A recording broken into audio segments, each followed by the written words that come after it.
Buenas tardes para todos y todas. Buenas tardes. Hola, buenas tardes. Hola, profe. Muy bien, gracias. Hola, buenas tardes. Buenas tardes, Carol. Bueno, no sé si se van a sumar más compañeros, que hoy de mañana había más, pero seguramente sea por un tema de horario y demás. De todas formas, la clase va a quedar grabada en la plataforma, así que van a poder acceder todas las veces que sea necesario. Bien. Voy a compartir. Profe, ¿la clase pasada, la de la mañana, también queda grabada? Sí, la de la mañana la iba a subir, pero me falta, ¿se acuerdan que la primera parte se cortó? No, pues yo no pude entrar porque estaba trabajando y Ah, bueno, quería saber si se iba a subir o no. sí. La ¿Sí? profesora Huguet me va a pasar la primera parte, que fue una parte que se cortó, y la vamos a subir, sí. Bárbaro, gracias. Ah, sí.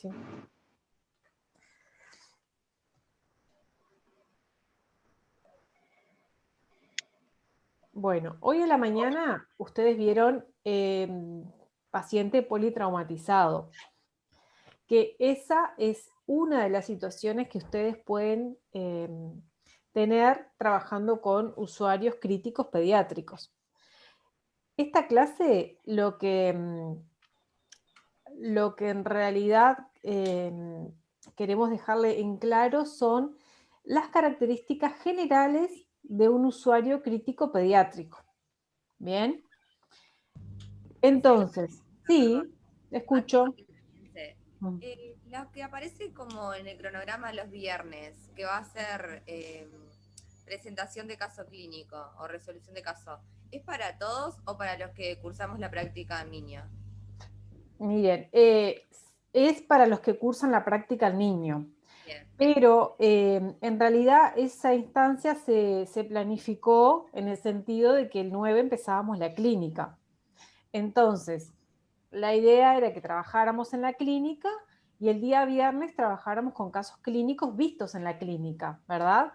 O sea que si no les confirmamos que el viernes hay clase, ustedes no van a tener clase de casos clínicos o presentaciones de casos, ¿me entiendes?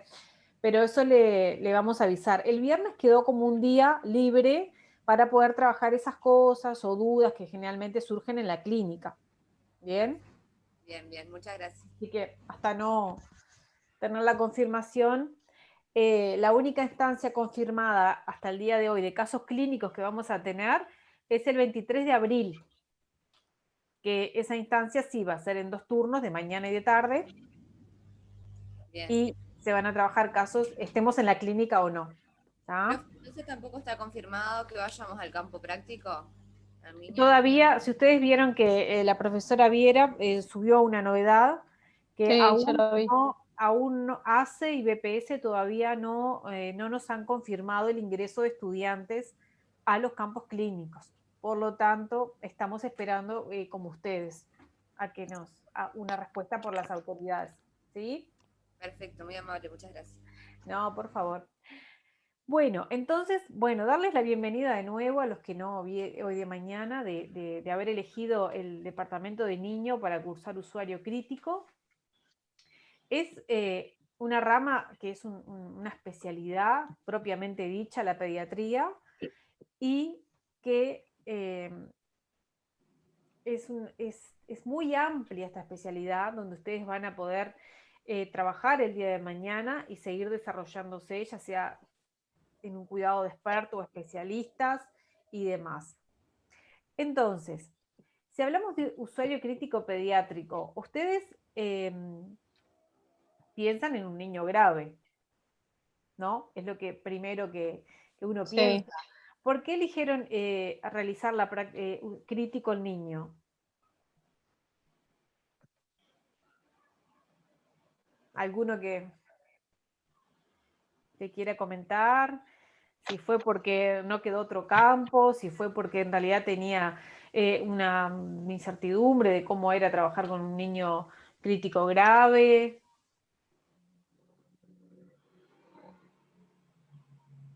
¿No? ¿Nadie sabe por qué eligió crítico de niño? ¿Que nos quiera comentar?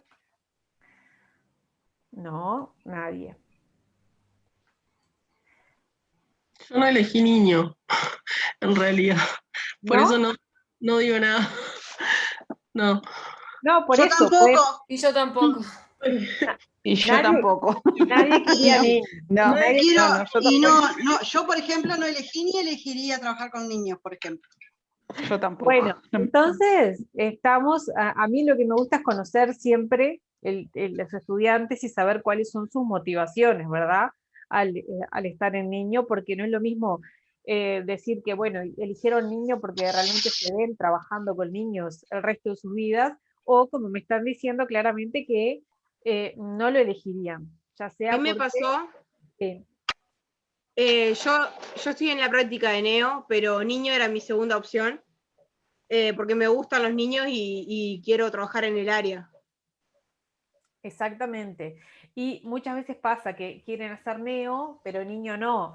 Y les cuento que esto está íntimamente relacionado, porque el que hace neo tiene que saber de pediatría, de paciente crítico pediátrico, porque el neonato que van a atender, que va a ser un futuro pediátrico, si ustedes no trabajan de forma adecuada, va a tener consecuencias en la vida pediátrica.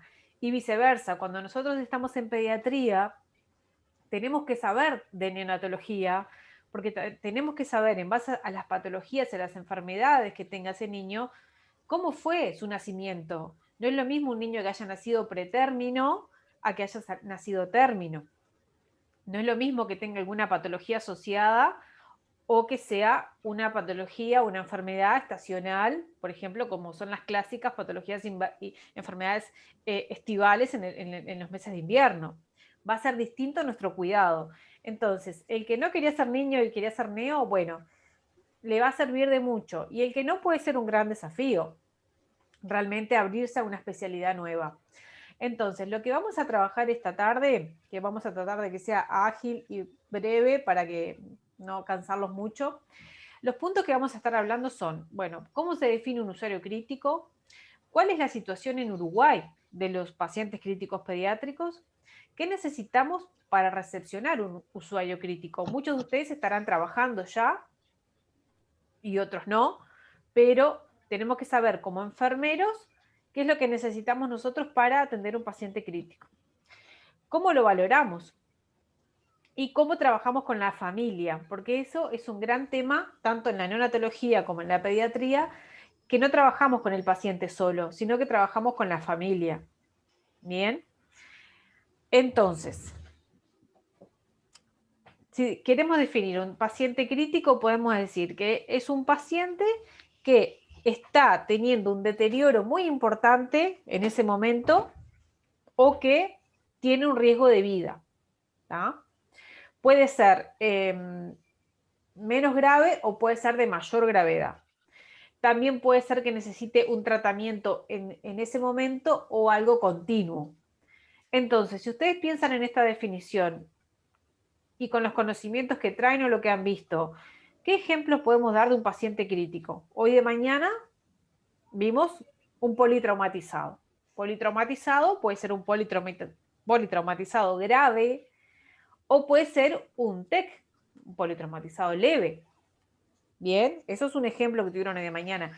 ¿Qué más me pueden decir de Una ejemplos patología de respiratoria, una patología respiratoria? ¿Es un paciente crítico? Algo cardiovascular también puede ser. Algo cardiovascular, sí, Un gran quemado también. exactamente, un gran quemado. ¿Qué otro ejemplo? Un niño con cáncer. Sí, un niño con cáncer es un paciente crítico, pero ¿en qué casos, por ejemplo? Cuando no tiene las defensas. Como paciente inmunodeprimido. Defensas. Inmunodeprimido. Es inmunodeprimido, ahí va. Eso quise Claro. decir. Por ejemplo, hay pacientes crónicos que, como recién dijeron, cáncer o una cardiopatía, que ese paciente muchas veces no ingresa por esa patología, por la patología que está teniendo en ese momento, sino que, por ejemplo, el paciente tiene cáncer, pero tiene una enfermedad, está cursando una enfermedad respiratoria que puede agravar su cuadro. Entonces, nosotros recibimos ese paciente crítico y tenemos que ver la historia de dónde viene, qué patologías tiene asociadas, qué comorbilidades y demás. Entonces, un paciente crítico puede venir desde el domicilio, puede venir desde la vía pública, desde un lugar público, por ejemplo, está en un centro comercial, se cae, se lastima, se corta, tiene que ir a una emergencia, puede ser de gravedad. Puede venir también de la sala del mismo hospital o de la policlínica. Un niño que va a consulta con el pediatra a la policlínica y la pediatra detecta algo y lo envía directamente hacia la emergencia, por ejemplo. ¿Qué puede pasar? Hay muchos padres que son un poco inexperientes y son primerizos y los niños ingresan, por ejemplo, con dificultad respiratoria y el padre dice, hace días que está así, está un poco agitadito, pero yo pensé que era normal, porque claro, diferenciar lo sano de lo enfermo, o sea, es difícil, y cuando se es padre también. Entonces, el personal capacitado que lo ve, lo valora, detecta rápidamente que esa enfermedad que está cursando se puede agravar. Por lo tanto, la valoración es Por fundamental. ejemplo, un ¿Sí? cuadro digestivo, profesora, por ejemplo, que presente diarrea, eso lo lleva rápidamente a una deshidratación, ¿no? Y eso también puede ser, si no se da, los padres no se dan cuenta en poco tiempo, también. Exactamente, pero hay varios estados, no es lo mismo. Por ejemplo, un paciente que yo detecté que mi hijo está con deposiciones líquidas, muy líquidas, y lo veo decaído, ¿tá? Voy a emergencia, me hacen el triage, que es para ver a qué sector va, y el niño se encuentra bien hidratado, y en realidad hace poco tiempo que está con deposiciones líquidas. Entonces ese niño le van a dar un sobrecito de suero de rehidratación oral y va a volver a su casa. Distinto es si un paciente tiene una diarrea hace 3 días, está deshidratado, tiene los ojos hundidos, está deprimido, tiene un color terroso en la piel, ese niño va a pasar directamente a la emergencia a recibir tratamiento intravenoso y lo que necesite, porque puede estar entrando en un shock. Entonces, de cada enfermedad están las dos puntas, lo menos grave y lo más grave. Obviamente que mientras se detecte más rápidamente va a ser la atención más temprana que va a recibir y va a ser mejor para el niño. Entonces, también puede venir este niño derivado de otro centro asistencial, que eso pasa mucho con los pacientes que son del interior, que son trasladados hacia un centro de referencia para ser atendidos. Entonces, estos niños vienen de estos lugares, van a ir a una policlínica más cercana, por ejemplo, pasa en Maroñas, un niño se enferma, lo llevan a la policlínica de Jardines del Hipódromo, por ejemplo, que es el referente. De ahí va a ir al Hospital Pereira Rosell, por ejemplo. También lo pueden llevar directamente a una emergencia, o ese niño puede ingresar directamente a una unidad de cuidados intensivos. Puede ingresar directamente a un CTI. ¿Tá? Entonces, estas son las situaciones que se dan con los pacientes críticos, que pueden ser leves, o puede ser algo gravísimo para entrar directamente puerta adentro de un CTI. ¿Tá? Y para eso tenemos que estar preparados en todos los sistemas y poder saber diferenciar qué es lo grave y qué es lo no grave. Ustedes mañana van a estar gestionando un servicio, van a estar gestionando una emergencia, van a ser supervisores de área y no todos los niños pueden ingresar a emergencia o a CTI. Ustedes tienen que hacer la diferencia ahí.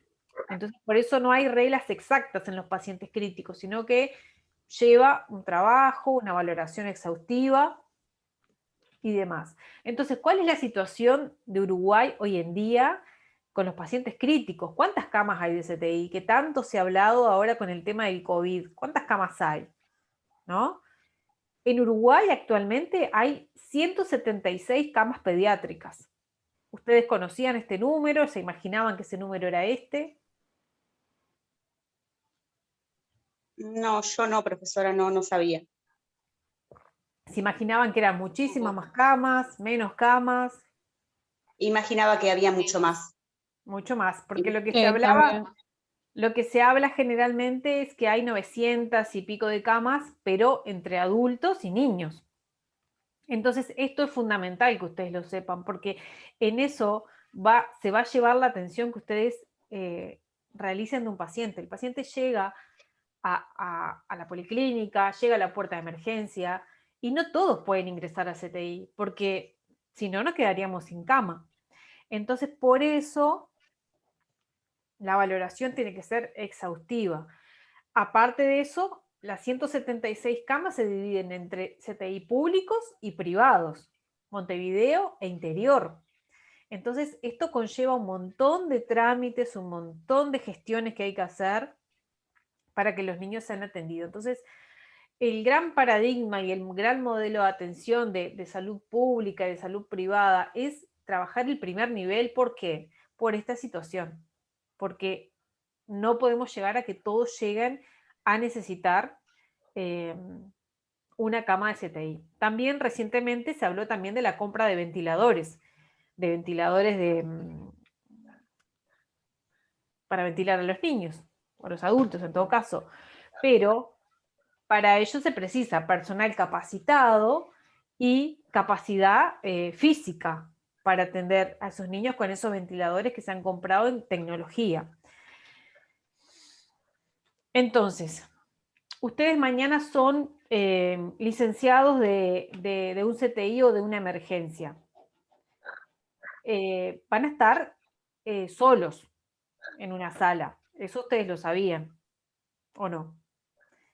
Van a ser una licenciada o dos a lo sumo, ¿tá? Entonces, ¿qué es la realidad que existe hoy en día? O sea que van a estar gestionando personal, gestionando a los usuarios que ingresen, y es feo hablar de camas, pero realmente tienen que saber diferenciar qué niño se tiene que ir ya o cuál es el que realmente necesita esa cama. Y tienen que tener muchas habilidades para poder gestionar eso, gestionar a la familia y demás. Entonces, los pacientes críticos que recibimos en pediatría, generalmente la gran mayoría son menores de 2 años. O sea que ustedes se van a encontrar con pacientes lactantes en un paciente crítico. Lo que más abunda, digamos, porque van a tener adolescentes también, van a tener niños más grandes, escolares y demás. 1 de cada 3 niños ingresa por patologías respiratorias. Parece obvio, pero realmente es así. Las comorbilidades asociadas, la prematurez, o sea que ustedes en la etapa invernal, por ejemplo, lo que más van a recibir son niños con patologías respiratorias, y si ustedes van a la historia van a ver que la gran mayoría son prematuros o fueron prematuros. Otro dato más. ¿De dónde ingresan la mayor cantidad de pacientes críticos en los hospitales? Desde una emergencia. Y el segundo ítem de ingreso es desde las salas de pediatría. Por ejemplo, tú estás trabajando en CTI y el niño, o sea, tenés que saber qué está pasando en pediatría. Si hay niños que están internados, qué patologías tienen, porque ese niño puede venir rápidamente a el CTI. Por ejemplo, ingresa una patología respiratoria que puede ser leve, ingresa, se le hace serie de nebulizaciones, tiene una bronquiolitis, y ese niño ingresa a pediatría. ¿Tá? Todavía no es un paciente crítico, pero está para vigilar y para monitorizar. ¿Bien? Pero ese niño, si no funciona el tratamiento, va a ir hacia el CTI. Entonces yo tengo que tener todo preparado. Por eso es tan importante poder comunicarnos con los otros sectores. Bien, si estoy en emergencia, es difícil saber qué es lo que va a venir. Es la tarea más difícil, porque siempre está el miedo al CTI, a trabajar en un CTI. No sé si alguien trabaja ya en cuidado intensivo, pero yo admiro profundamente a la gente que trabaja en emergencia, porque no sabes qué es lo que te va a llegar. No sabés si puede ser que venga un niño porque la madre se asustó, porque lo sintió un poquito calentito, o si va a venir un politraumatizado grave. Eso es muy difícil de saberlo, y más en el ente público. Entonces, la menor cantidad de pacientes que ingresan es del domicilio. Así que ustedes siempre se tienen que estar preparando en el hospital que venga desde la sala de pediatría, por ejemplo. Y se da un porcentaje menor, que son los ingresos que vienen de otras instituciones o que vienen desde el interior, porque esos ya vienen coordinados, ya te avisan y tenés tiempo para organizarte, porque tenés 3 o 4 horas para ver qué cama necesita, si precisa ventilador, si precisa un catéter nasal, si precisa una máscara. ¿Dudas hasta ahora? ¿O venimos bien? No, profe. No, bien, bien. Bueno, me alegro. Bueno, después, paciente crítico. ¿Qué dispositivos de ventilación utilizamos en paciente crítico? Ustedes dirán, ventiladores. Tenemos que ventilar, intubar a esos pacientes graves. ¿Saben que no? O sea, sí Es lo van a cierto. precisar. Pero la gran mayoría de los pacientes en Uruguay se solucionan con oxígeno de alto flujo, que vamos a tener un teórico en unos días y les voy a explicar bien en detalle de qué se trata, el que no lo conozca. Pero el niño ya no precisa tanto ventilador como antes. Se necesita otro tipo de ventilación, ya sea ventilación no invasiva, que está dentro de esto, lo que es OAF y CPAP. En otros países de la región, sí, la ventilación mecánica invasiva es un 50%, pero en Uruguay se utiliza un 25%, porque los pacientes se tratan con otros métodos y son efectivos. Hace Una muchos años, pregunta. sí. ¿Lo que Dime. más se usa entonces es el oxígeno de alto flujo o el CPAP? No me quedó claro. En un 60% oxígeno de alto flujo. Que vamos a ver en No la leí clase. abajo, perdón. ¿Abajo dónde, perdón? Donde dice el 60%, disculpa. Ahí va, no pasa nada, estamos a la orden. Entonces, a veces se piensa en el paciente crítico como el paciente crítico grave, en shock, para ventilar. Y en realidad, el paciente crítico de los últimos 10 años no es el paciente grave, ventilado, con todos los dispositivos que vemos. Porque hubieron políticas de Estado que surgieron el tema de las nuevas vacunas para el neumococo, para el BRS y demás, que disminuyeron enormemente la población. Yo les cuento una anécdota personal, que cuando yo ingresé a trabajar en CTI en el 2008, trabajaba en una unidad que tenía 15 camas. 15 camas, de las cuales 12 camas, todos los días habían pacientes ventilados. Todos los días.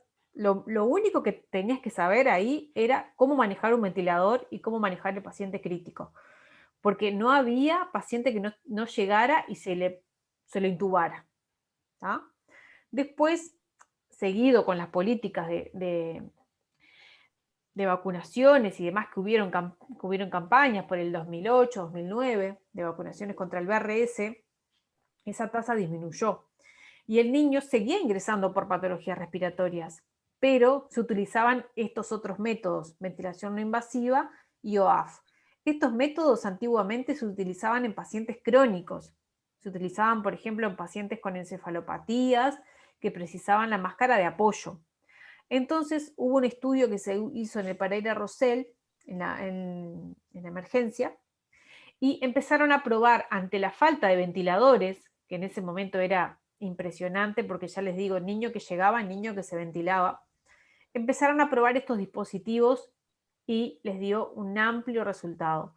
Entonces, estos métodos empezaron a plagar, digamos, por todos los otros CTI y ha tenido buenos resultados. ¿Qué pasa? El paciente ventilado, tú le ventilabas un día, le colocabas sedación, le colocabas todo lo invasivo que pudieras, vías centrales y demás, y ese paciente mejoraba rápidamente, pero al sacarle el tubo teníamos otros problemas, que era que ese niño tenía que salir a una cánula de traqueostomía, ese niño tenía infecciones por las vías centrales, ese niño le costaba un montón la recuperación porque había estado con pseudoanalgesia por muchos días, ese niño le costaba caminar, ese niño no interactuaba bien con la familia, tenía un alto índice de lo que se llama síndrome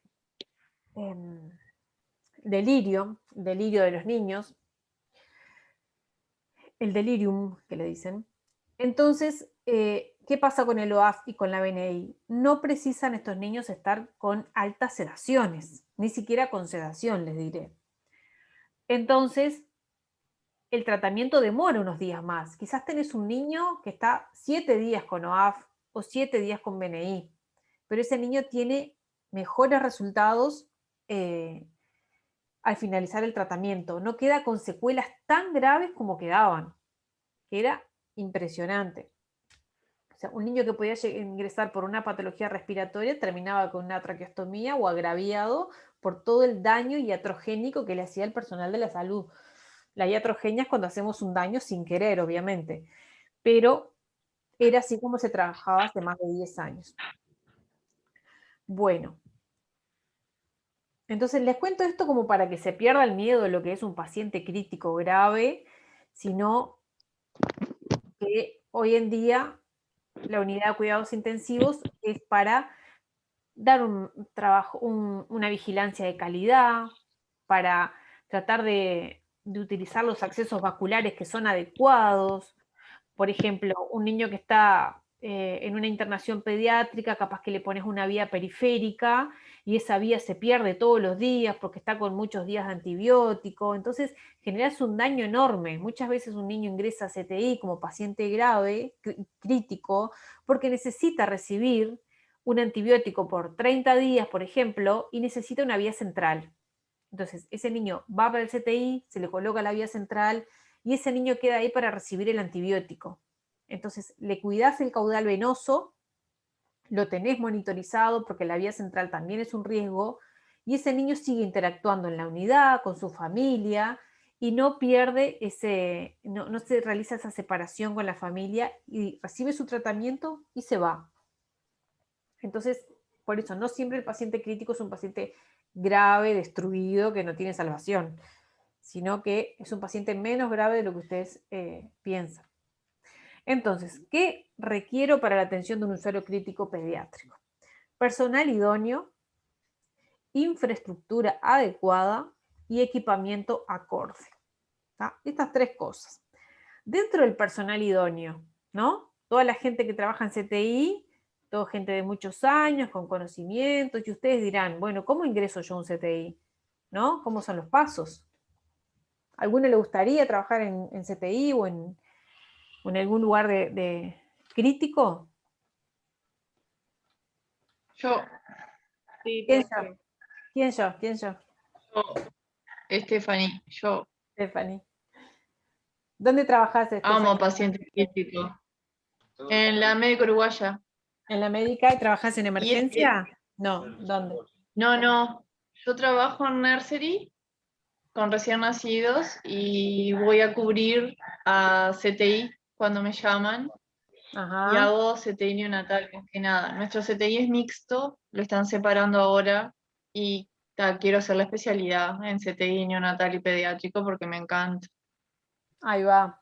Entonces, el personal idóneo se da, por ejemplo, clásico como la situación de Stephanie. Trabajás en una institución y alguien te ve perfil de que te interesan, que te gustan los niños, que te gusta estudiar, ¿no? Que preguntás.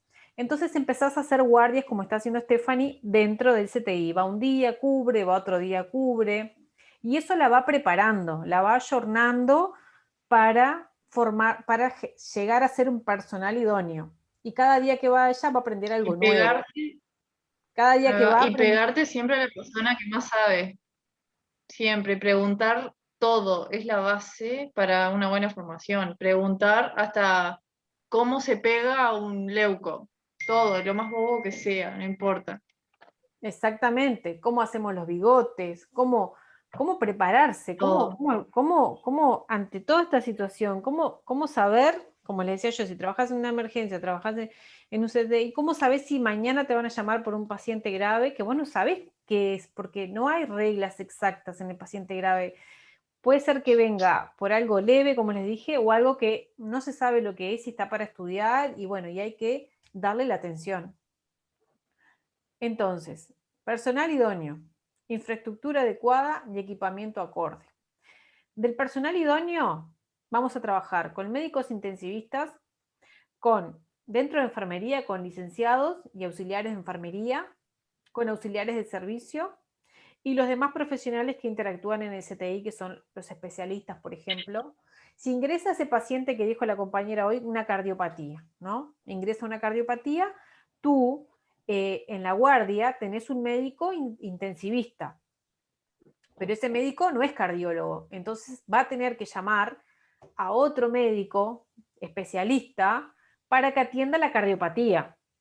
Y tú, médico intensivista, vas a tratar de salvar en ese momento la situación o ponerle el dispositivo ventilatorio y demás. Enfermería tiene que saber de todo, porque tiene que saber de la cardiopatía, tiene que saber de lo respiratorio, tiene que saber de la contención en la familia, tiene que saber de los cuidados de la piel, tiene que saber de todo, de dónde viene ese paciente, cómo lo voy a atender ahora y cómo se va a ir. Entonces, es una gran diferencia que tiene la enfermería y tan rica que nosotros tenemos una visión amplia del paciente. Todos estos compañeros son hiper necesarios en la atención. El auxiliar de servicio, que es fundamental, que es el que va a mantener el área limpia, que le tenés que pedir que la unidad esté en condiciones antes de que ingrese el paciente. Cuando se va el paciente la tiene que dejar en condiciones nuevamente, y ustedes van a tener que gestionar todas estas situaciones. Si la cama no se realiza en tiempo y forma, tú no vas a tener esa cama disponible para otro niño y te va a demorar otro turno más en estar disponible. Entienden que si nosotros no damos las órdenes claras en la atención del paciente crítico, otro niño puede estar necesitando la cama y no va a estar pronta. Entonces, nuestra responsabilidad va hasta ahí, hasta decirle al auxiliar de servicio que tiene que hacer la unidad. Hoy en día los auxiliares, o sea, son un súper equipo y directamente lo van a ir a hacer, no te van a preguntar, porque ya saben cuál es la dinámica del servicio. Pero cuando uno es nuevo en la atención, tiene que ajustar todas esas situaciones. Bueno, personal idóneo, infraestructura, ¿no? La infraestructura se va a componer de área asistencial, que son donde están las camas de los niños, y otras áreas, que son los cuartos médicos, el estar del personal, la enfermería sucia y limpia, sector donde dar informes a las familias. Entonces, esta sería la distribución. Después, a ver, Jimena, que hablaba recién, cuando vas ahí a hacer guardias a la médica, ¿no? Cada unidad tiene una distribución adecuada y tiene materiales que son distintos, según la edad, según la patología, ¿no? Entonces tú, ahí en la médica, donde vas a hacer guardia, si te dicen, tenés que armar una unidad, ¿cómo la armás? Stephanie, perdón, Jimena, te bauticé. Sí, no pasa nada. Te dicen, mira, te dicen esto, va a venir en media hora, viene un lactante de 15 meses al box 8.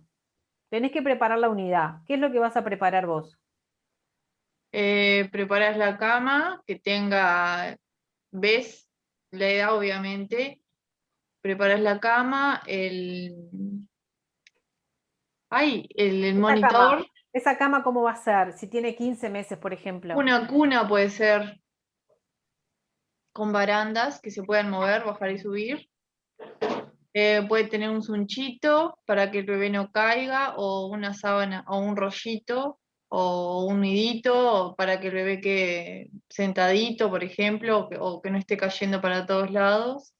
Un monitor con un saturómetro de acuerdo a su mano, un manguito para tomar de presión de acuerdo a su brazo. ¿Para qué estoy pensando? Porque hace tiempo que no voy, pero en los pies de la cama se prepara, bueno, todo, un carro que tenga gasas, jeringas, material de punción, guantes estériles, termómetro. La oxigenoterapia, que sería lo principal, ¿no? Eso, algo muy Eso está en la pared, importante. lo que pasa, nosotros lo tenemos en la pared pronto, ya todo eso ya está en cada unidad, está el oxígeno, el aire, el vacuómetro, tenés el aspirador, tenés la goma aspiración. ¿Y qué es fundamental de eso que estás nombrando? Vos decís, está en la pared. Está en la pared, o sea, la aspiración central, el oxígeno, el aire. ¿Qué vas a conectar ahí? Claro, hay que armar. Las tubuladuras. Por ejemplo, eso es lo que pasa que depende de lo que precise. ¿No? El catéter o la máscara que necesita el niño. Eso mismo, depende de lo que precise. Ahí El va, catéter, cuánto pesa el niño más o menos te van a decir, y depende del tamaño del catéter. Ahí va. Y si no te dicen cuánto pesa y cuánto mide, no sé, viene un niño, no sé, no me dieron datos. Y te sacás 2 o 3 más o menos, dependiendo de tu experiencia, más o menos para esa edad. Ahí va. Es importante la bolsa autoinflable, chiquilines, el Siempre llamado también. ambú. El En todas las ambú. unidades, cada uno tiene su ombú también colgadito al costadito. Tienen que probarlo, porque uno lo ve que está colgadito ahí. Lo tenés que probar, lo tenés que sacar de la bolsa, lo tenés que enchufar, abrir el oxígeno y probar que la bolsa no esté pinchada, que esté bien. Y si no tenemos datos del paciente, vamos a elegir 2 tipos de máscara, porque les dicen, no sé, me dijeron que era chiquito, pero no sé. Pero pará, ¿chiquito qué? ¿Chiquito un recién nacido? No. Más grande, no sé, 2, 3 años. Entonces, más o menos ahí vos te haces una idea y vas a elegir 2 tipos de máscara. Bueno, oxígeno fundamental, que aspiración. Si el niño llega inundado de secreciones o tiene un vómito, yo tengo que hacer una aspiración rápida. Está el vacuómetro, pero tenemos que preparar que eso funcione, ¿no? Y la goma aspiración, eso siempre también. Pronto, arriba en el borde de la cama, en la parte de arriba, para ya agarrarlo y hacer la aspiración ahí. Así que monitorización y oxígeno, fundamental. Monitor, oxígeno, aspiración. Listo, sea el paciente que sea, chiquito, mediano o grande. ¿Da? Bueno, básicamente lo que dijo la compañera y algo de la unidad de lo físico, por normativa tenemos que tener enchufes, entre 16 y 20 tomas de enchufe. Van a ver, pero ¿por qué tanto enchufe? Y bueno, porque si es un paciente crítico grave, realmente va a necesitar un montón de bombas de infusión, monitor. Ahí tenés, la cama tiene generalmente enchufe. Cama, monitor, y vas a preguntar, ¿cómo viene ventilando? Está para ventilar, viene gravísimo. Vas a conectar un ventilador ahí en esa unidad. ¿Está? Y si te dicen, no, está bien, está con un catéter nasal, entonces, ¿qué vas a tener en la unidad? Vas a tener un catéter, vas a tener una máscara, y vas a ver, porque no sabes qué va a pasar, si le van a poner un OAF, si le van a poner una BNI, entonces ahí sí esperás. Pero si te avisan que el paciente viene grave, que está para ventilar, o que viene en shock, tenés que tener un ventilador ahí conectado. Y no menos importante, tener los parámetros colocados, básicos. Entonces, dentro del personal idóneo tenemos que saber no solo de la infraestructura, no solo de la organización del personal, sino también de parámetros ventilatorios y de manejo de ventiladores mecánicos. ¿No se usa más el neopuff que el ambú ahí también, profe? Perdón, neopuff en recién nacidos. Recién nacidos. En Sí. neonatos. En neonatos. Claro. Nosotros, como estamos en pediatría, no nombré el neopuff, pero en pediatría Perdón, no. me atreveré yo. Perdón. El neopuff, o el tubo en P, que se llama, para neonatos, totalmente. ¿Por qué? Porque si yo uso el ambú, la bolsa autoinflable, ¿qué pasa? Corro riesgo de darle mayor presión y de realizar una lesión por volutrauma o barotrauma, que se llama, que es una lesión en el pulmón, ¿no? Que puede generar atelectasias, un daño mayor. Entonces, al realizarlo con el neopuff, nosotros podemos regular la presión con la que se le da la presión al pulmón, que es muy pequeño. ¿Tá? En pediatría NeoPUF no, porque no te daría la capacidad, las presiones para poder elevar el tórax y ventilar adecuadamente. Así que eso es, hay diferencias. El neonato no es un pediátrico chiquito, sino que son totalmente distintos, por algo son especialidades distintas, cátedras distintas, porque las características son muy dispares. Se relacionan, pero en esos 28 días que tiene el neonato es abismal la diferencia con un niño pediátrico. Bueno, entonces hablamos de la infraestructura que ustedes van a tener que tener de forma adecuada, ya sea que trabajen en una emergencia, en una policlínica, que tenga un sector para recibir pacientes que vengan en situaciones graves. Y ¿esto en qué difiere con una sala de pediatría? En la sala de pediatría ustedes van a tener prácticamente lo mismo, van a tener aspiración, van a tener oxígeno. Generalmente en las salas de pediatría, en algunas no hay aire, que es la gran diferencia, si no podrías colocar un ventilador acá, no habría inconveniente. Pero después en las salas de pediatría usualmente no hay monitorización, o sea, tenés un monitor, pero no en todas las unidades tenés monitor. Pero sabiendo qué es lo básico que nosotros tenemos que tener para atender un niño crítico, podemos conseguirlo después. Por ejemplo, se te agrava un paciente en la pediatría y tenés que esperar 5 horas a un traslado, vos tenés que darle las condiciones a ese paciente. Entonces, podés conseguir con otros servicios los elementos necesarios.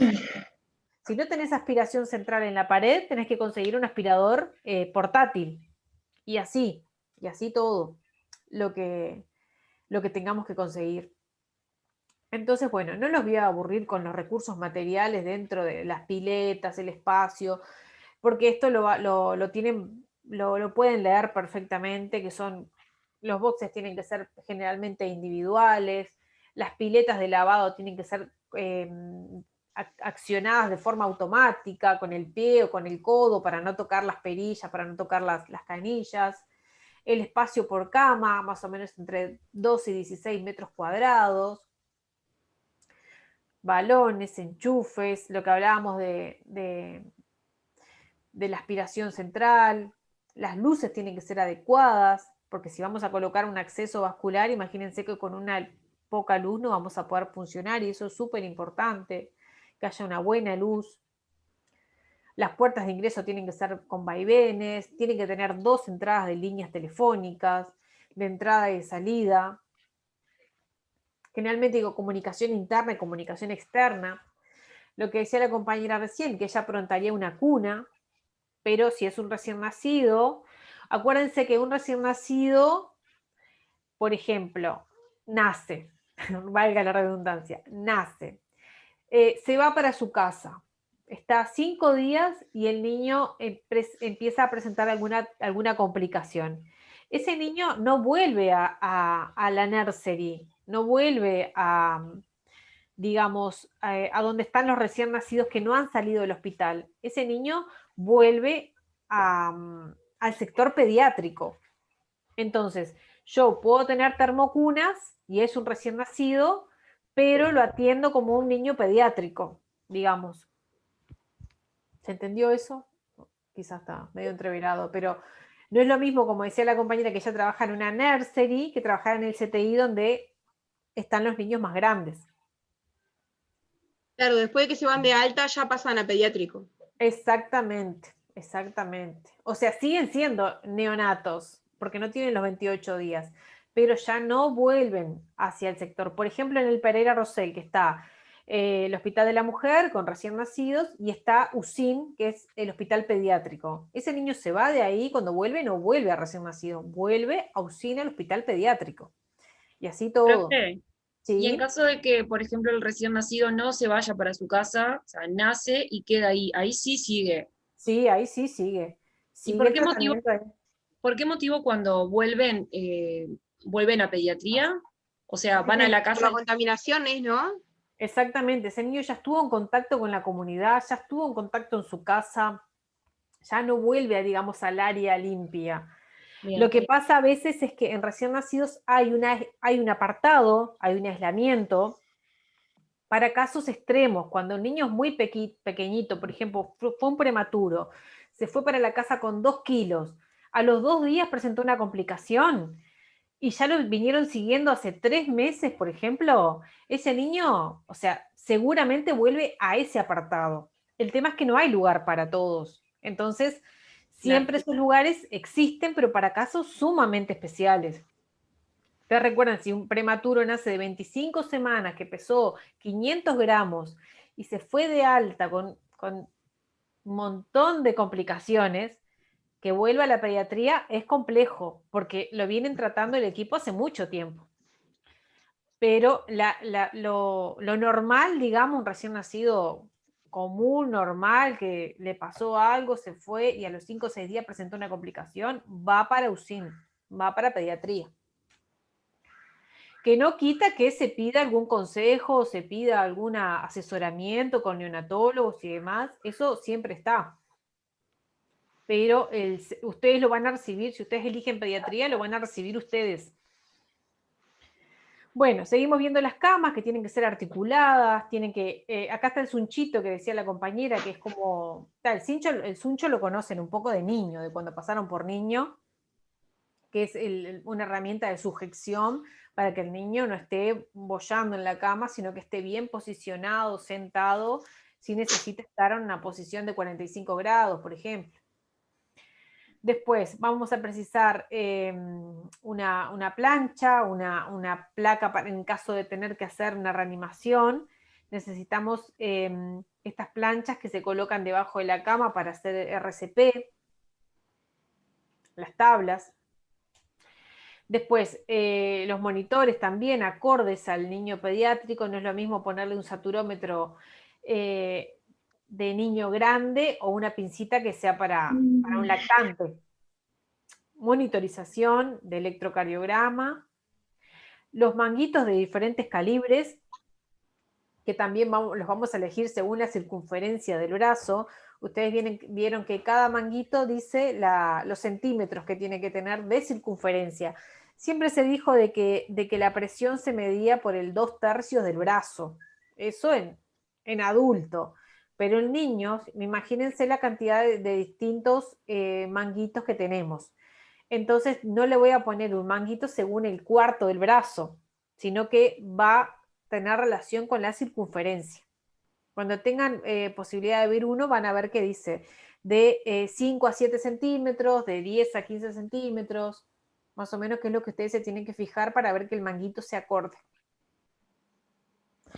Bueno, aspiración, también que tienen que tener un cardiodesfibrilador. ¿Ay, quién habló? No sé quién iba a hacer una pregunta. Bueno, carro de reanimación, el aparato para hacer electrocardiogramas, máscara laringia. Si yo no puedo ventilar a un paciente, no le puedo colocar el tubo endotraqueal.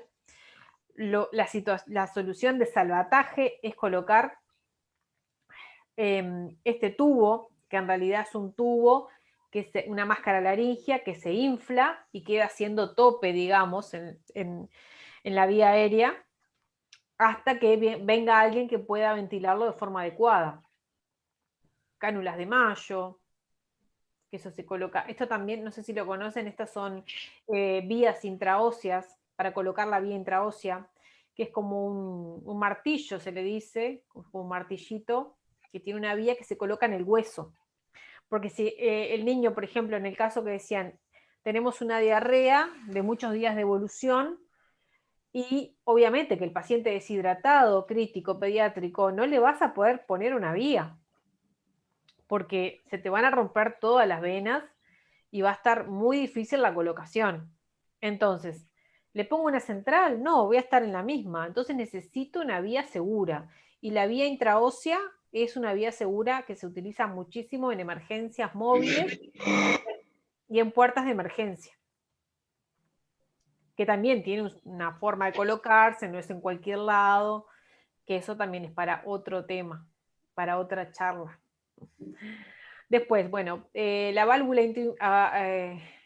bolsa autoinflable, mal llamada Ambu. Ambu es la marca, pero son bolsas autoinflables que tenemos de diferentes formas, de diferentes tamaños, de diferentes litros según el peso del niño, y las máscaras también van a diferir.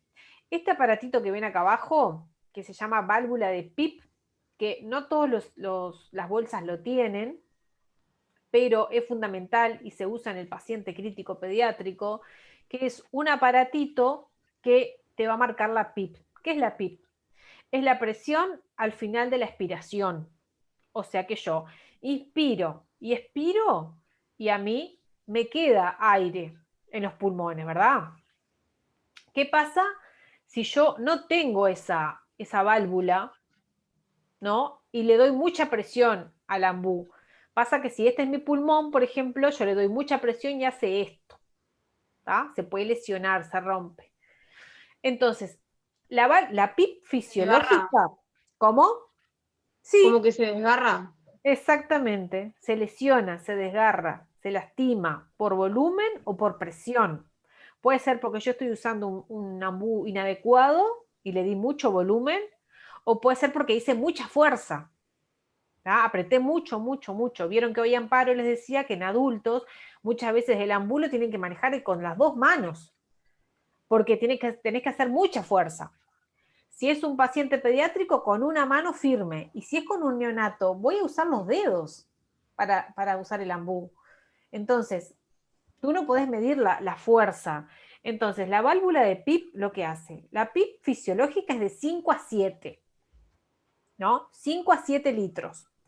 Entonces, un paciente que venga con una patología respiratoria compleja, no le voy a poner 5 o 7, porque eso es lo normal que tengo yo.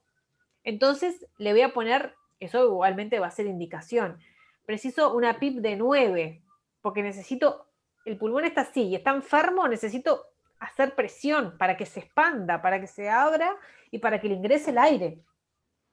Entonces, ¿qué pasa si yo no tengo esta válvula de PIP? Puedo llegar a lesionar el pulmón y no está bueno. Si la tengo que vigilar, tengo que ver que esté de forma adecuada.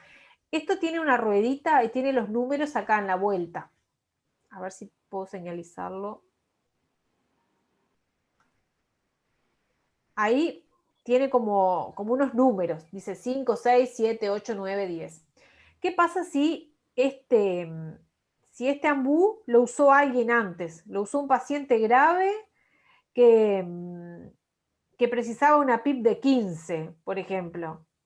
O sea, si yo no lo reviso, como decía Stephanie, va a la unidad, está armado el ventilador, no pasa nada, y esto estaba con 15. O sea, obviamente que le voy a... hice cualquier cosa. Que voy a estar lastimando ese pulmón. Entonces, vamos a revisarlo antes de ponerlo en la unidad. Y para recién nacidos se usa, vieron este otro aparatito acá, que también que cuando se infla, sube, tiene como una bolita que sube hasta la presión indicada. Así que estos dos sistemas son ideales que componen lo que es el Ambu. Pero no se acostumbra a verlo en realidad, en la generalidad, salvo que estés en un CTI o en una emergencia, no lo ves. Bueno, después... van a precisar laringoscopios que hay dos tipos, están los Miller y los McIntosh. Los Miller generalmente son los de pala curva, los de pala curva se utilizan en pediatría, los de pala recta se utilizan en neonatología, que no quita que yo pueda usar alguno distinto dependiendo, por ejemplo, de la vía aérea. Muchos te dicen, no, dame una pala recta porque tiene una vía aérea muy baja y no llego a verla. Entonces ahí le vas a dar una curva, pero la regla es esa, pala curva pediatría o adultos y pala recta en neonatos. Entonces, bueno, precisamos diferentes tubos endotraqueales, porque también después a lo largo de las unidades de BEVA van a ver que vamos a hacer tareas, una tarea que es muy importante que nos indica qué tubo elegir con el paciente crítico, ¿no? ¿Qué tubo elijo? ¿Cómo lo elijo? ¿Según el peso? ¿Según la edad? ¿Dónde lo coloco? Porque el tubo está graduado, tiene centímetros, pero ¿lo pongo hasta dónde? ¿Entienden? Son todas preguntas que ustedes se deben de estar realizando. Bueno, me toca esta situación, ¿cómo lo coloco? ¿Cómo lo hago? ¿Cómo lo fijo? ¿No? Situaciones que las pueden ir anotando si tienen alguna duda y las despejamos cuando vayan surgiendo las tareas que vamos a ir colocando en el transcurso del curso, las vamos a ir despejando. ¿Les parece? Después, bueno, estas son características de la vía aérea y la glotis. Del paciente crítico pediátrico, tenemos la glotis, tenemos el esófago. Lo que pasa, muchas veces se coloca el tubo en el esófago. Entonces, ¿cómo me doy cuenta que no está en la vía aérea? Porque utilizo el estetoscopio y siento aire en el estómago, por ejemplo, o el estómago se infla. Entonces tengo que corroborar que el tubo esté en la glotis. Después, recibo a ese paciente. Esperen que voy a prender la luz, que ya me veo muy oscura. Denme un segundo.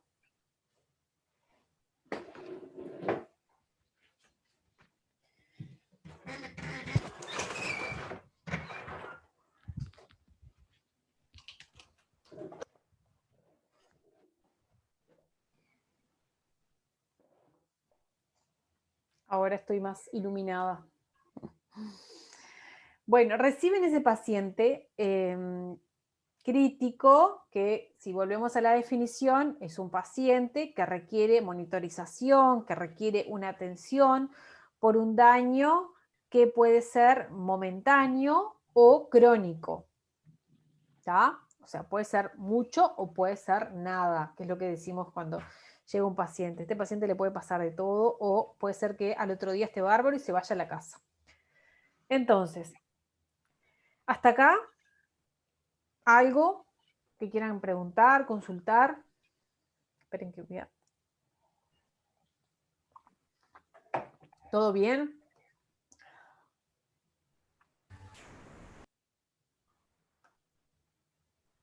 Sí, díganme algo porque yo soy de todo interactuar. bien. Todo muy claro, Todo profe, bien, gracias. Si no me siento sola. Bueno, entonces reciben ese paciente crítico, sea en la emergencia, sea en el CTI, sea en la policlínica del barrio, que les tocó que vino de la casa el paciente ahí a la emergencia. Tengo que hacer una valoración sistémica y monitorizarlo. Tengo que determinar prioridades. ¿Por dónde empiezo? Viene el paciente con la diarrea, deshidratado, pero viene con una mugre brutal. Viene que no sé de dónde lo sacaron. Tengo que ver. Lo higienizo, le coloco la vía. ¿Qué harían ustedes? O sea, ¿me da el tiempo para hacer una higiene? Si yo le Colocarle coloco... la vía. Lo primordial es que respire. Vía aérea, primero y principal. Primero lo estabilizás y después que se estabiliza lo higienizás, lo metes para el agua. Y después sí lo bañaremos. Claro, si viene el paciente que está deprimido, no está, le tengo que poner la vía, le higienizaré el brazo, pero no me pongo a hacer todo eso. Entonces, bueno, establecer prioridades es fundamental.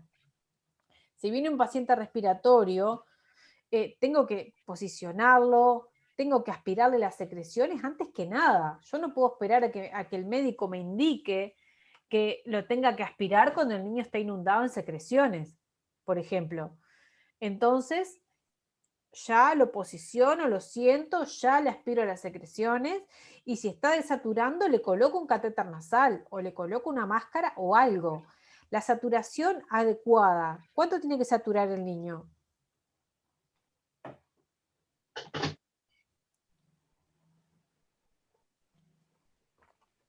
Para estar Más bien. de 95. Ahí va, mayor a 95, 95, 98.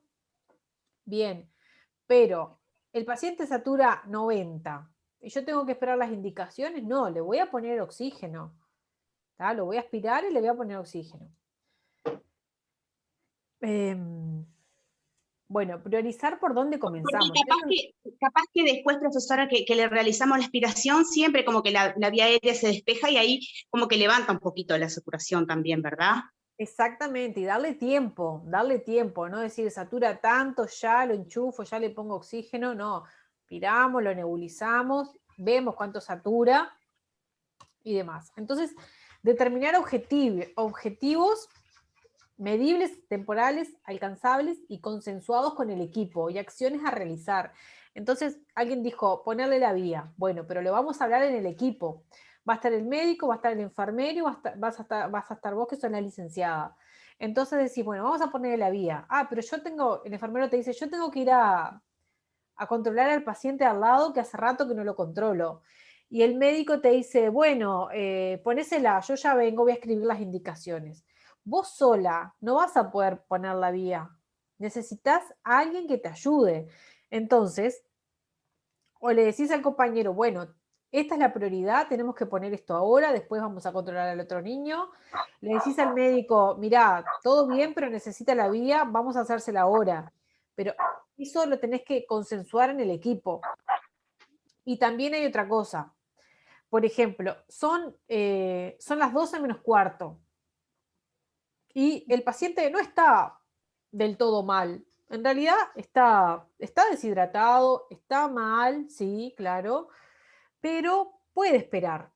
Entonces, le colocas una sonda nasogástrica, eso va a ser todo con indicación, pero les cuento más 12 o menos menos. cuarto es un peligro, pobrecito.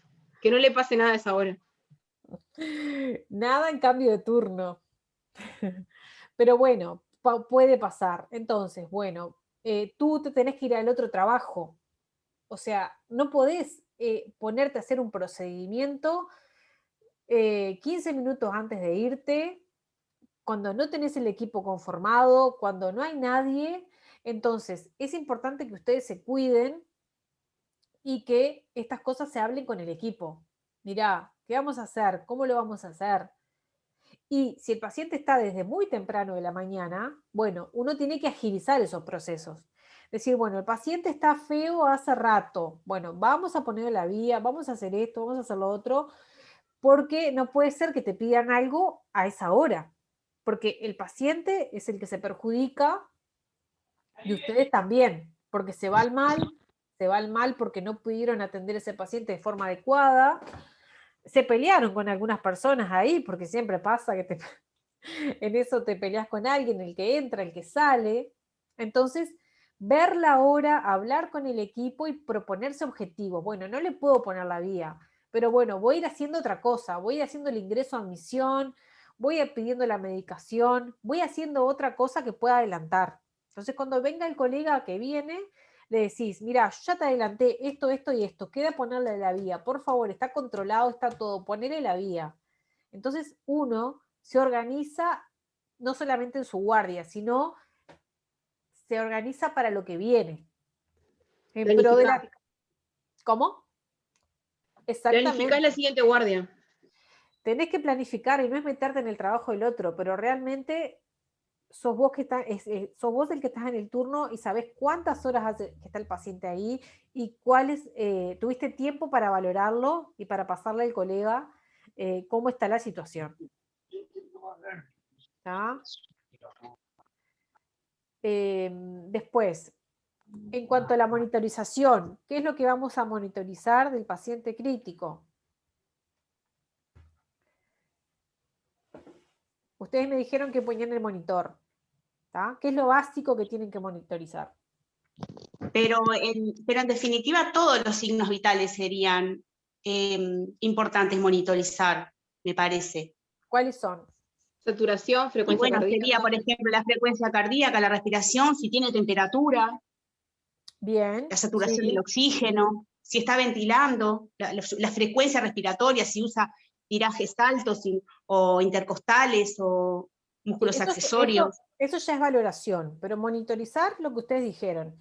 Frecuencia cardíaca, frecuencia respiratoria, temperatura, saturación y presión arterial. Presión arterial, ¿invasiva o no invasiva? ¿De qué depende eso? De lo que tenga puesto el usuario. Que si le tiene una PAM, es una presión no invasiva, y si no invasiva, y debe ser al revés. A ver, vamos a ordenarnos. Ese paciente deshidratado, que está ahí en la emergencia, en observación, que hay que ponerle vía, ¿qué presión le van a tomar?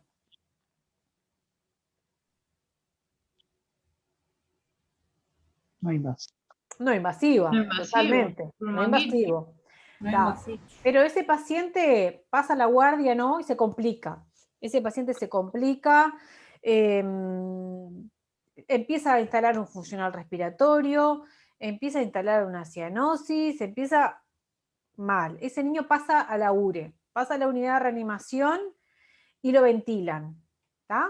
Le hacen una ventilación, el niño presenta cianosis, que eso quiere decir que una presión baja, empieza a tener una disminución en el gasto cardíaco, entonces hay que colocarle inotrópicos, por ejemplo, hay que colocarle adrenalina, dobutamina, noradrenalina, para levantar esa presión, para que, ¿no? Para salir del shock, porque ese niño se está shockando por un shock séptico seguramente. Ese paciente, ¿qué presión le vamos a tomar? Una presión invasiva, porque si le vas a colocar una noradrenalina, lo tenés que estar monitorizando y controlándole la presión por el tema de la infusión de la nora. Exactamente, necesitamos una presión segura, ¿tá? Porque la Presión. no invasiva depende del miembro, abajo, arriba, depende del manguito. Entonces, ¿qué voy a necesitar para colocarle una presión invasiva? ¿Colocarle qué vía? Una vía venosa central. Un procedimiento médico, una vía arterial. Una vía arterial, no central, una vía arterial. Lo coloca, chiquilines, el más idóneo. Lo coloca el personal más idóneo. Como les digo siempre, consensuado con el equipo. Por ejemplo, nosotros en CTI, o sea, lo colocamos nosotros. No hay un médico que te diga, lo coloco yo porque es mi procedimiento. Pero esas cosas se conversan. Por ejemplo, yo hoy estoy muy cansada, estoy en esos días que no puedo funcionar, que no pongo una vía hace 10 días y no me siento segura. Entonces le decís, mira, ¿te animás a ponerla vos? Porque yo la verdad, yo no la siento, no estoy segura, me siento mal hoy, vine con dolor de cabeza, no puedo. Ahí lo pone otro compañero o lo pone el médico. ¿Qué pasa con esto? Enfermería tiene mucho manejo de vías, porque coloca todo el tiempo vías. Y el equipo médico no coloca tantas vías. Y esto es un tema de práctica, chiquilines. Si vos colocas todos los días vía, vas a tener una mano increíble. Pero si te pasa que no colocas nunca vía, o sea, seguramente no la vas a poner de una. Entonces, la pone el profesional más adiestrado y el que esté mejor. ¿tá?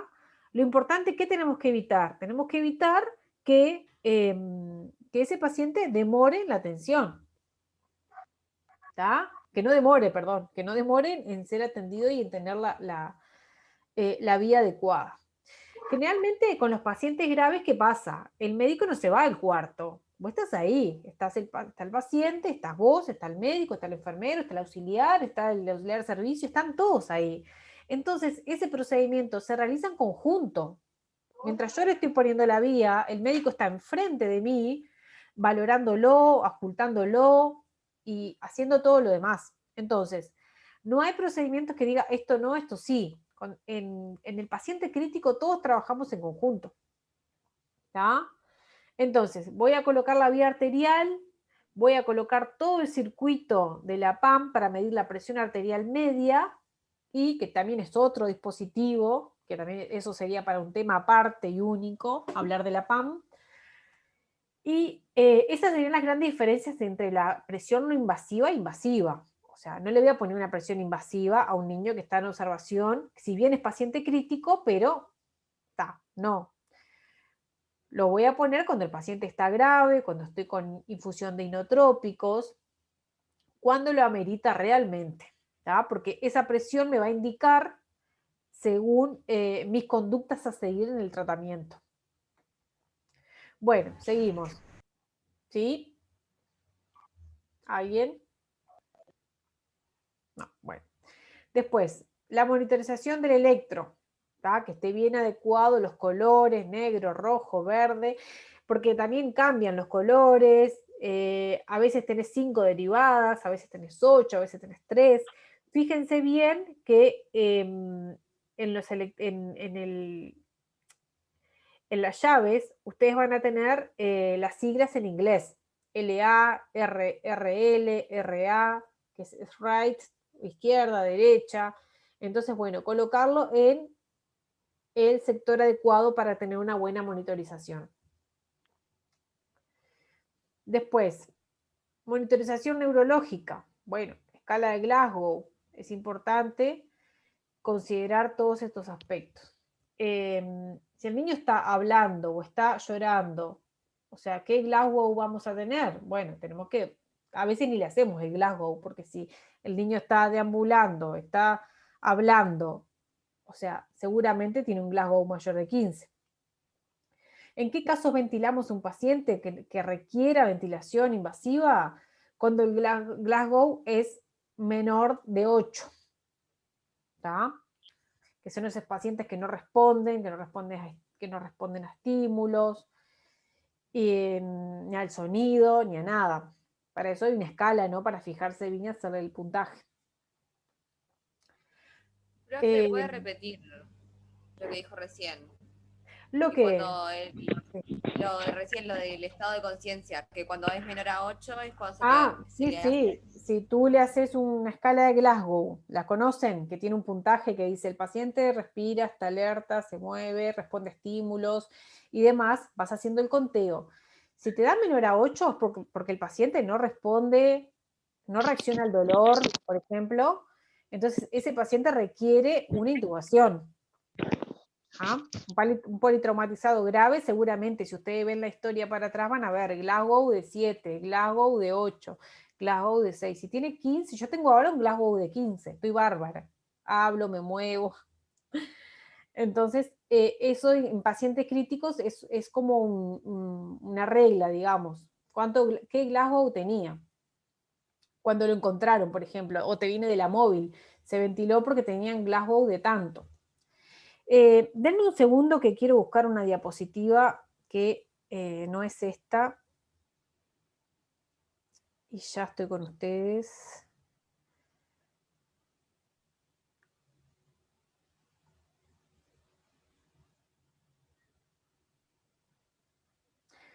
Ustedes si van al Pereira Rosell, van a ver que pueden estar adentro del área o pueden estar en el área de triage, por ejemplo.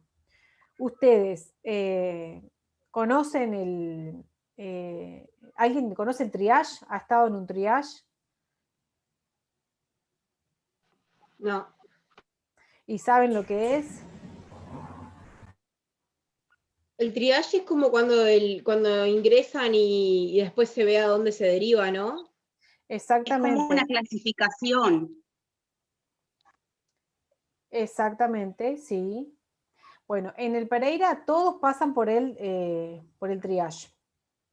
Y ahí el enfermero, el licenciado, es el que realiza perdón que estoy buscando la diapo, el que realiza la valoración. Tiene que ver qué es lo que va a valorar ese licenciado a ese paciente, ¿no? Para saber si este paciente ingresa rápidamente a la emergencia o si tiene un tiempo de espera.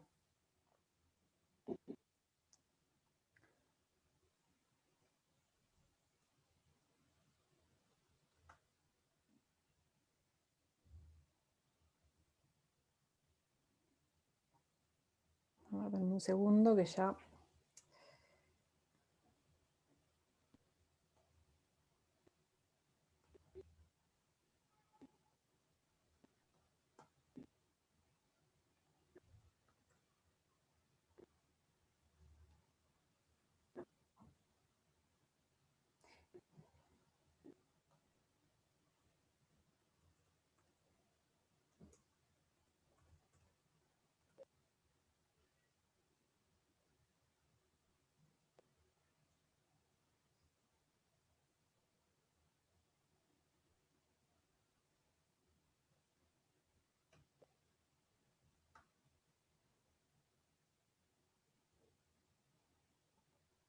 Ahí va, ya la encontré, ya se las muestro.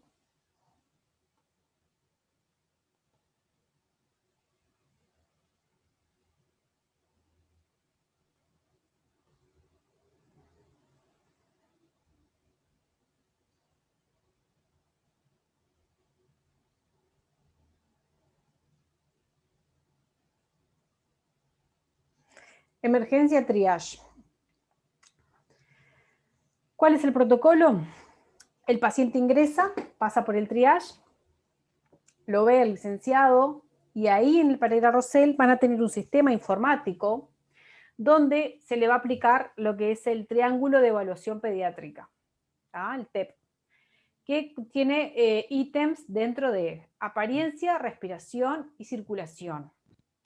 O sea, dentro de apariencia van a ver que les dice paciente alerta, reactivo, todo es un sistema que vas marcando las opciones y te va a dar un resultado.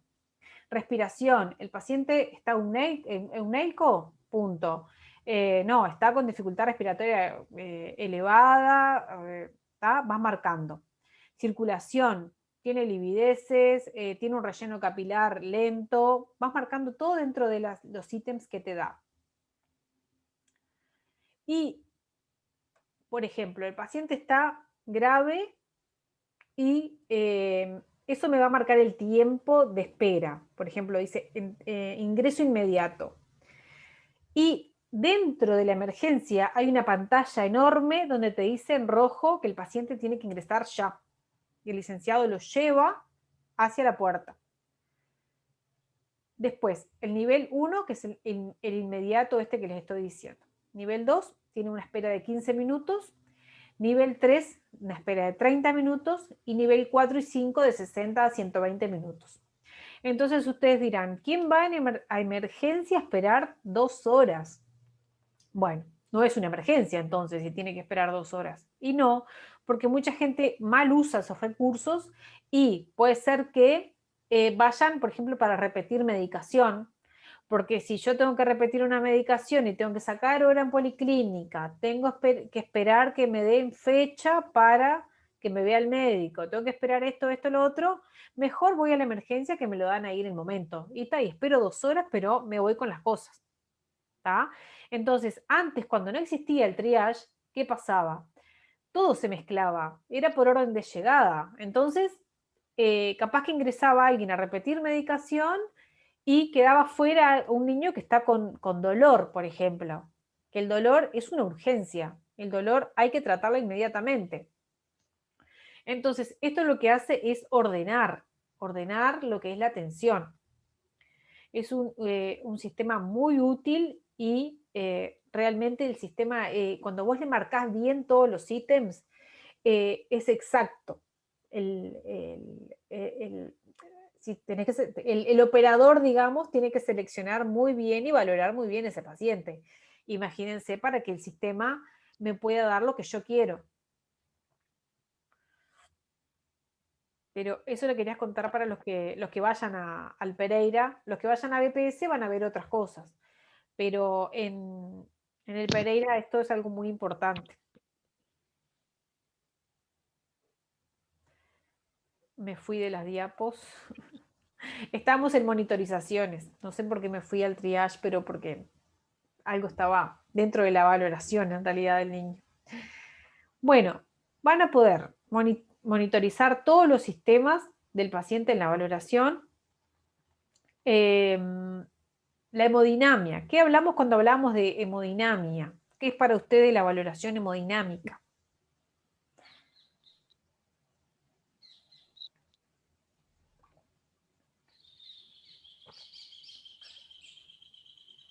Si yo te digo, bueno, ¿cómo está de la hemodinamia? Cardiovascular sería.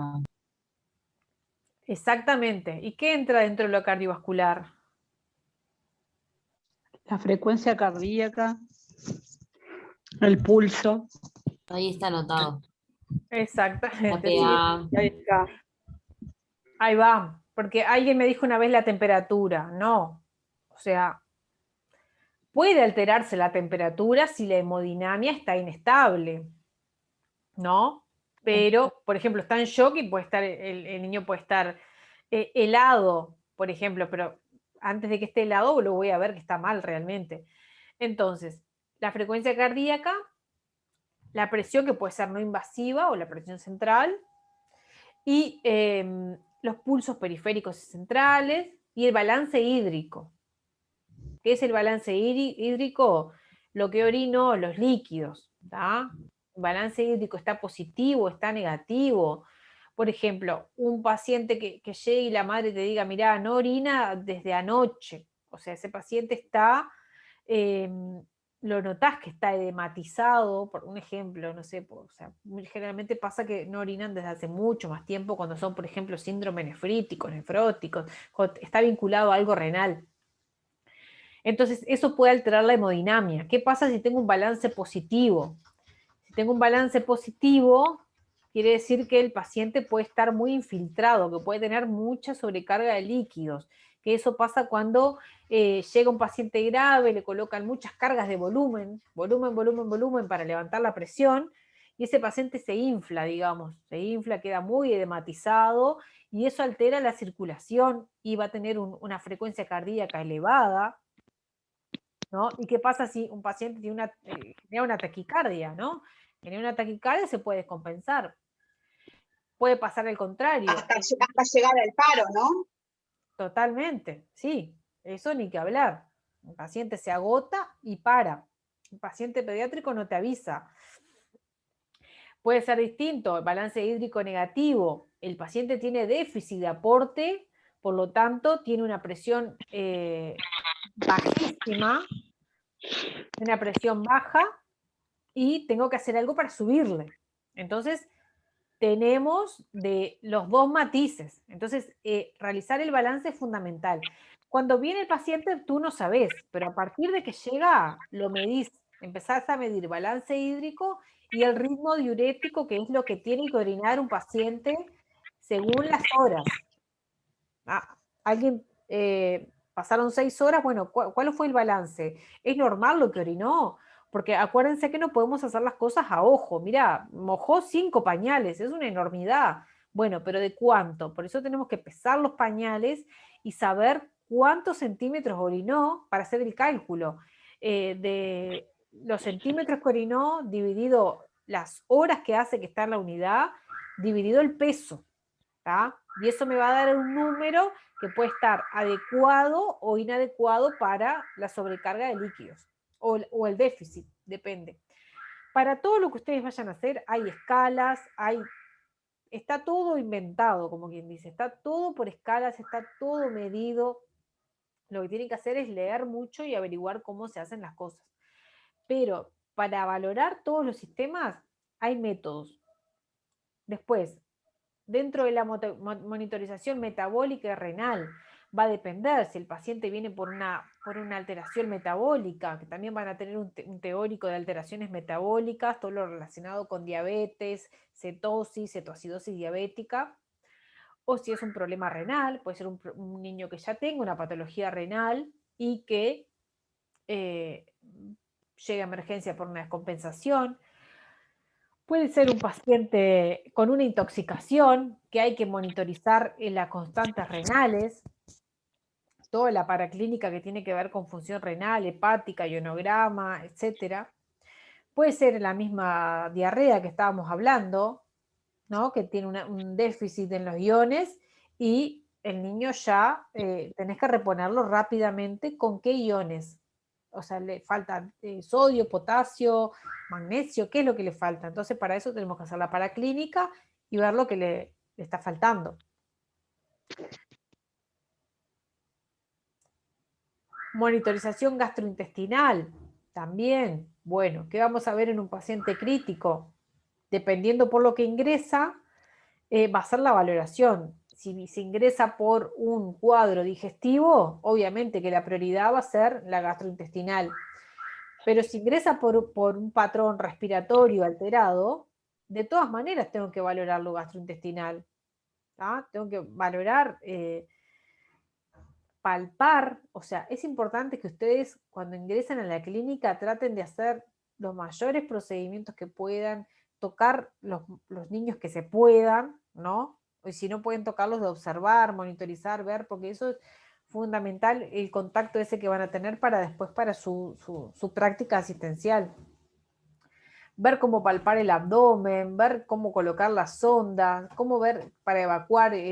Muchas veces los pacientes respiratorios tienen una distensión abdominal enorme y eso no ayuda a que puedan respirar mejor. Entonces, al evacuar lo gastrointestinal, el aire y demás, podemos descomprimir y que el paciente pueda respirar mejor. O sea, todo está relacionado con todo. Dentro de la valoración que ustedes van a hacer, ustedes van a priorizar los 3 sistemas más afectados, claramente, que son los que uno puede actuar, porque es mentira que vamos a poder actuar sobre todos los sistemas en una guardia o en pocas horas. Entonces yo, dentro de la organización que voy a tener para recibir ese paciente crítico, tengo que ver qué es lo urgente, qué es lo importante. El turno siguiente va a seguir con otros sistemas. Y va a ser su priorización, obviamente.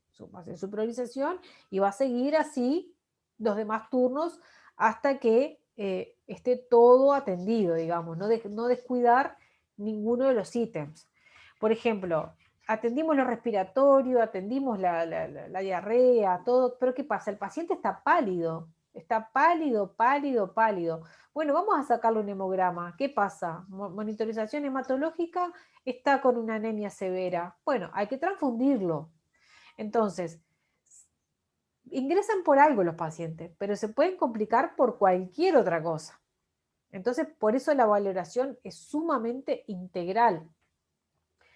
Si es una encefalopatía, un paciente crónico que tiene una encefalopatía, lo que más tienen esos pacientes, aparte ya sus patologías crónicas y su enfermedad en ese momento, que haya ingresado a la emergencia o al CTI, es que la piel es muy fina, estar mucho tiempo acostados, sentados en una silla, entonces se puede lesionar la piel, entonces hay que trabajar también en la rotación de decúbitos, ver qué productos vamos a utilizar, trabajar con la familia, ver qué es cómo lo trabaja la familia, cómo lo trata, cómo le cuida la piel, para no descontinuar eso, porque un paciente grave en pocas horas puede hacer úlceras por presión de forma impresionante, lesiones en la cabeza, por apoyo, porque el paciente grave o en shock queda con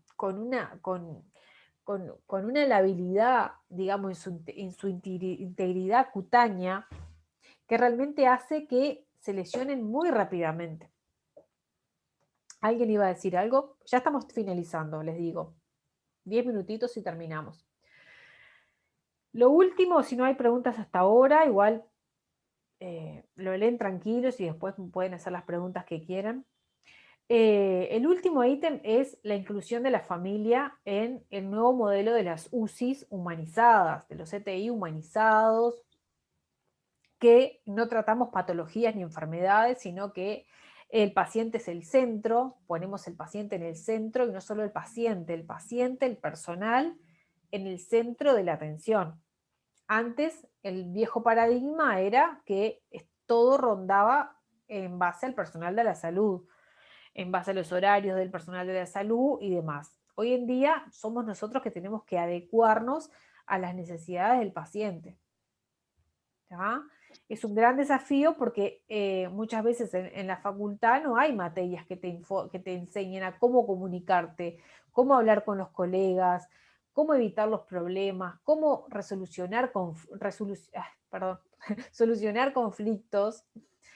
Entonces, y encima tenés que hablar con la familia, sí, tenés que hablar con la familia, ser empático, ser amable y demás.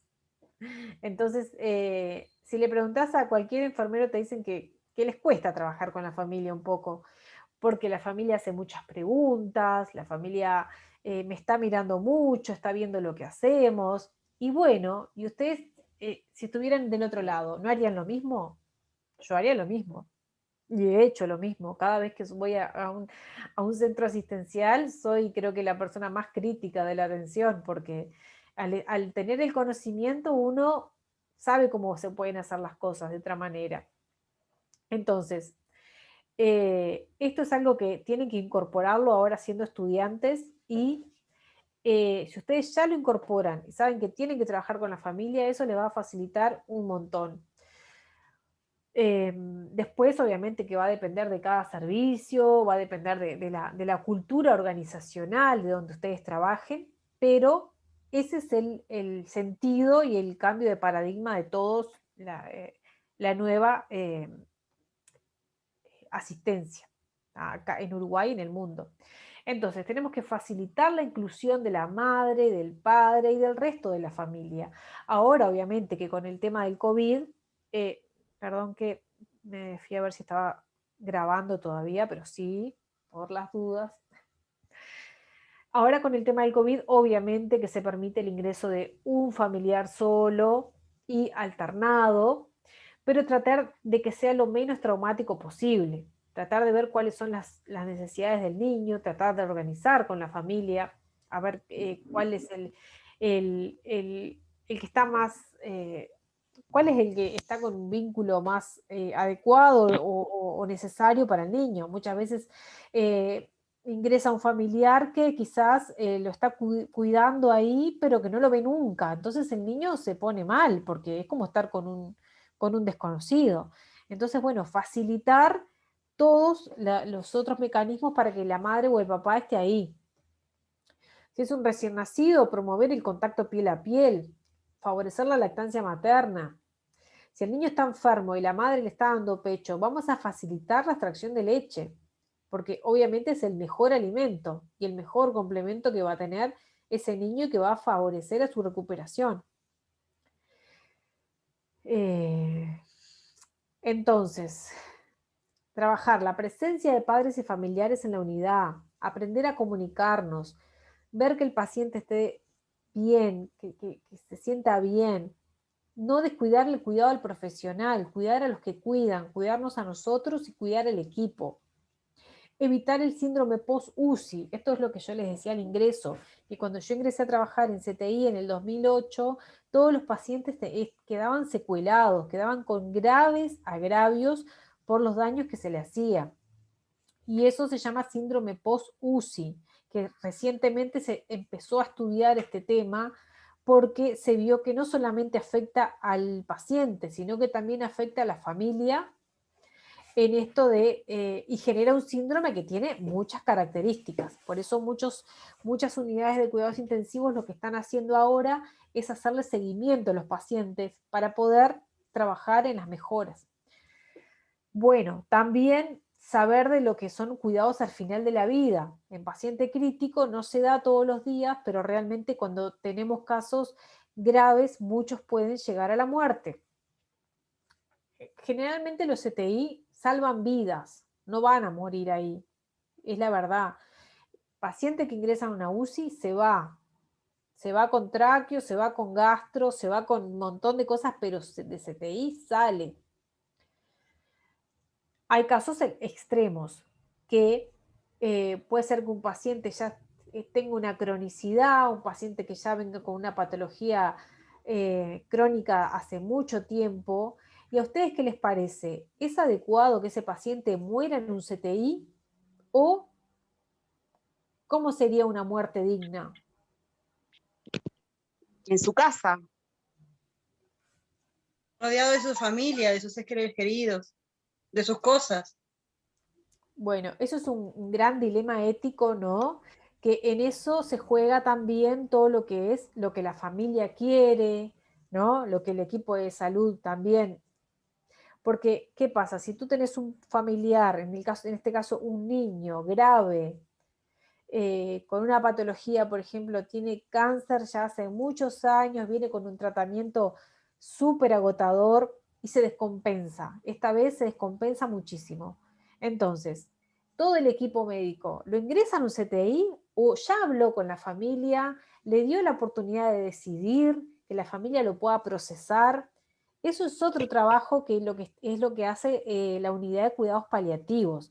La unidad de cuidados paliativos hace un seguimiento de ese paciente crónico, de ese paciente que va a llegar a perder la vida, ya sea en 1 año o en 20 años, pero va preparando a la familia para que ese paciente tenga una muerte digna y que no reingrese en un CTI y se muera en un CTI cuando ya se sabía cuál era el final de la vida. Entonces, somos nosotros y el equipo que tiene que acompañar ese proceso y respetar, sea la decisión que sea, porque a veces pasa que ingresa un paciente con esas características a un CTI y vos decís, y pobrecito, se va a morir acá solo, con un familiar solo, porque ahora con COVID no puede ingresar nadie más.